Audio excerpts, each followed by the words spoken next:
everybody who has just joined us, if we can, and this is going to be, we did in character summaries of our last session earlier at the top of the episode, but I wonder, Megan, yes, for all of the folks that are just joining us who have no freaking clue what we're talking about, can you give a simple summary of our story of the last 2.5 years?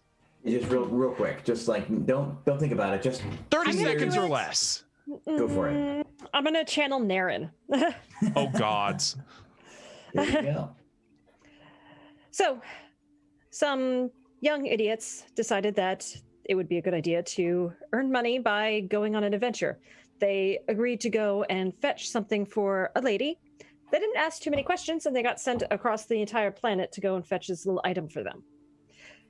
Going through the jungles, seeing lots of rot and undead things, they eventually found the item that they needed, but then also learned that the jungle was getting overtaken by undead things, and they were hired to go ahead and try and find out why, because, when they finished the job, they had no way to go home.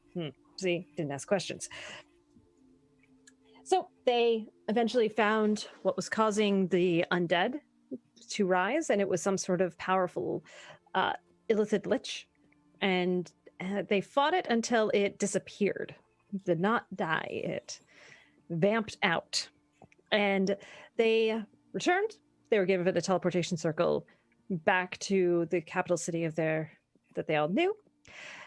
Met up with some old friends.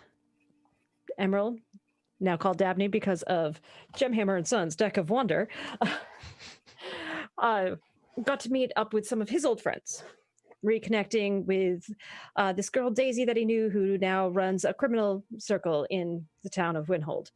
Sure, that's a totally fine operation, and good. He found out that his parents left him at the orphanage for some reason, but that they actually cared about him, though his name was dangerous to say around the elves, which was surprising. They went off into the mountains, back to the monastery where Emerald was trained, only to find that it was being held under siege. Help came from the Aarakocra living not too far away, and also in the form of 2 other adventurers to join them.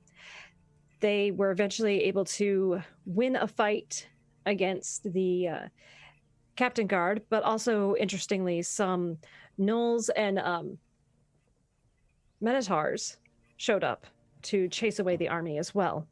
Which is strange because those creatures are not native to that area, but just suddenly appeared and chased everything off. They went past the burned out village that Baradin and Gragnald are from, reminiscing about their time there. Moving on to this very peaceful and tranquil land, where they've learned that not all the members of the Wolfbang clan had been killed on the day that they thought the clan was completely destroyed. Many had been captured and brought to the Underdark. So, Underdark Adventure Rescue Party started. They had a guide in the form of a drow woman named Zanra, who's a follower of Illustri, not a follower of Lolth, who leads the drow towards chaotic evil tendencies. That's not the drow's fault. It's Lolth who is the baddie.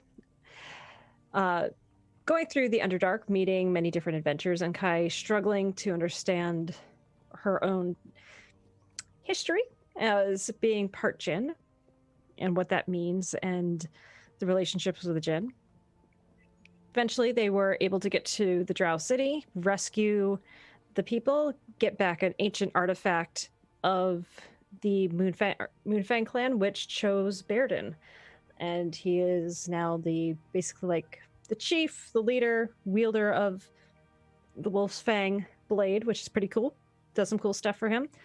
Just as they were all escaping, though, the city was raided by the same Illithid that they had run into before.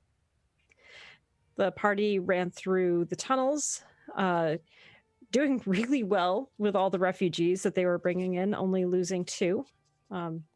Getting out and establishing a new clan, a new safe space for them all to live.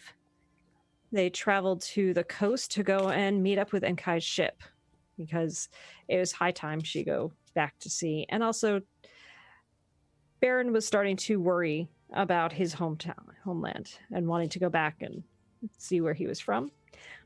They got to a city, they were enjoying the tasty treats of the local sweet shop, Benjamin and Gerald's, for meeting up with Enkai's ship and starting to head off. 2 days out to sea, they found a small, basically like pleasure boat for a noble. They decided to do the pirating thing that they do and took it over, and that's how they acquired Naren, who does not understand she's a prisoner, in case that has not been clear yet.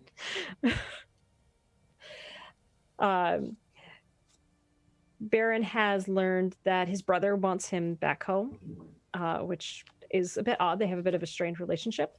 And they have now come to Tortle Island. They've had a few adventures along the way, too, of Enkai learning a little bit more about her Jin heritage and being offered a fish scale by another powerful water element or water genie. And Dabney, too, has been offered said power. Neither of them have taken it up yet, but they both have the temptation. No, because we know better. I don't know. The players I feel know better. You keep wanting it around, it's going to accidentally like float into your mouth or something. No, I have options. Okay, I got accepted into law school without asking for it. Oh, and I forgot a big arc for Gragnold. Apologies, but Gragnold got to meet the Avatar of the Moon before she passed, and she passed along that title to him. So the tusk that they keep referring to is a wolf's fang that hangs around his neck, and it is his holy symbol. And here we are. Woo! Welcome, everyone. Yeah.